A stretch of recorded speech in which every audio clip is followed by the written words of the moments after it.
실패의 경험, 다른 방식의 삶을 인정하고 그것이 하나의 가능성이 될 수 있다는. 그런데 오늘날에 보면은 그 외로움을 느끼는 분들이 매우 많은 것 같아요. 제가 이제 우울증과 자살 연구를 하면서 사람들을 많이 만나면서 그분들의 집에 가서 같이 이제 뭐 관찰을 하기도 하고 그랬었는데요. 인류학의 관점에서의 외로움은 어떤 식으로 좀 규정을 하고 보게 되시나요? 외롭다라는 것은 결국 내가 사막 위에 혼자 있는 것 같은 느낌인 거거든요. 근데 주변에 사람들이 많아도 그 사람들이 나와 소통할 수 없는 존재라고 느끼면 내가 혼자 있다라고 느껴지는 거죠. 반면에 주변에 진짜 사람들이 없어서 내가 혼자 있다라고 느껴질 수도 있죠.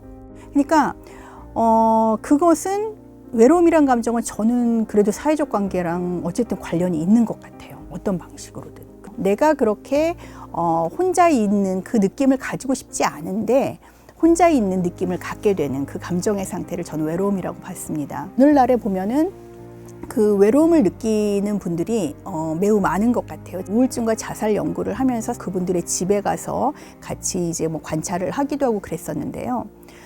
생각보다 우울증이든지 아니면 자살 시도든지 아니면 트라우마든지 하여튼 어떤 종류의 연구를 해도 그 밑바닥에는 외로움이라는 게 너무 크게 있더라는 거였어요. 사실 외로움은 질병은 아니잖아요. 저는 이제 의료인류학자로서 보통 이제 질병으로 범주화할 수 있는 것들에 대한 연구를 진행을 해왔었는데 외로움은 질병으로 어떤 범주화할 수 없음에도 불구하고 이것이 너무나 만연하게 우리 삶을 힘들게 만드는 요소로 있다는 것을 이제 보게 되면서 외로움에 관심을 갖게 됐습니다.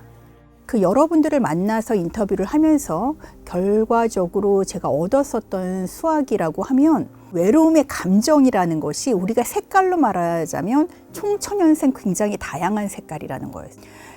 우리는 각자 자기의 외로움을 알기 때문에 내 외로움처럼 저 사람도 무슨 블루겠지, 색이겠지 이렇게 생각을 하지만 사실 그렇지 않고 외로움의 감정이라는 건 어찌 보면은 저마다 참 다른 요인과 배경과 그리고 기질과 이런 것들이 혼합해서 나타나는 것만큼 매우 다양한 그러한 색깔과 모양을 가지고 있는 그런 양상을 가지고 있다는 걸 제가 배우게 됐습니다. 그 외로움을 어떻게든 좀 뭐 극복해야 된다는 말이 맞는지는 잘 모르겠지만 해결책은 어떻게 찾아야 되는 걸까요? 외로움의 어떤 원인이라고 보이는 것을 제거하는 방식으로 해결하는 게 외로움의 해결이 아닌 것 같아요.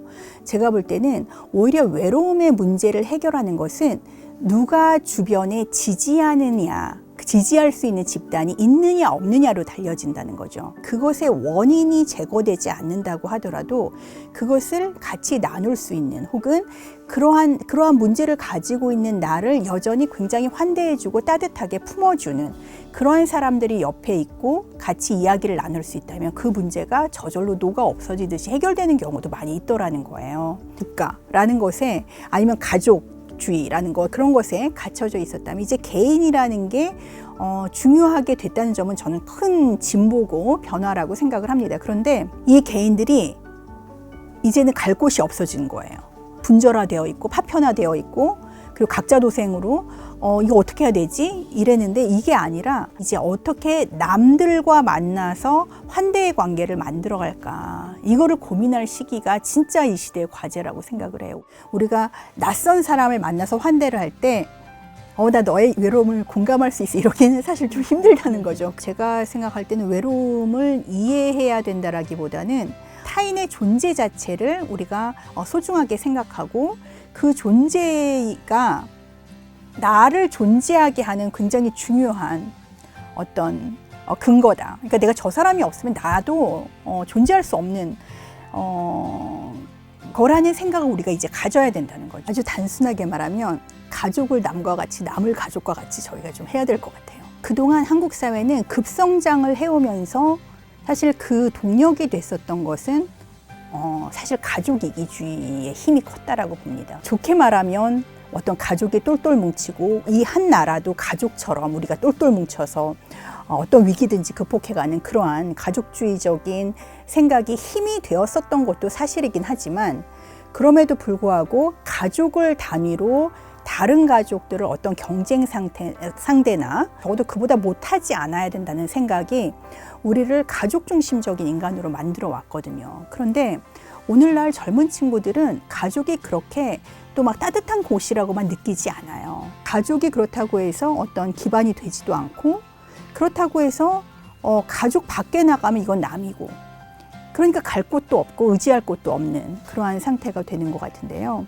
우리가 남과의 관계를 꾸려보는 그러한 시작을 해야 될 때라고 봅니다. 새로운 관계를 맺어가는 방식, 그것을 우리가 학습해야 될 시점이 오지 않았나 하는 생각이 듭니다.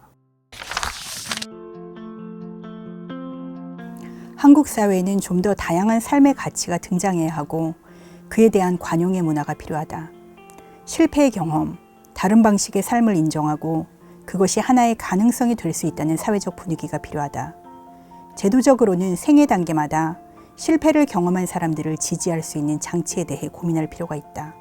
다른 기회, 실패를 통한 성장 등 우리 사회에 삶에 대한 믿음이 전반적으로 생긴다면 자신의 분노감을 타인에게 투사하는 폭력적인 태도는 점점 줄어들 것이다.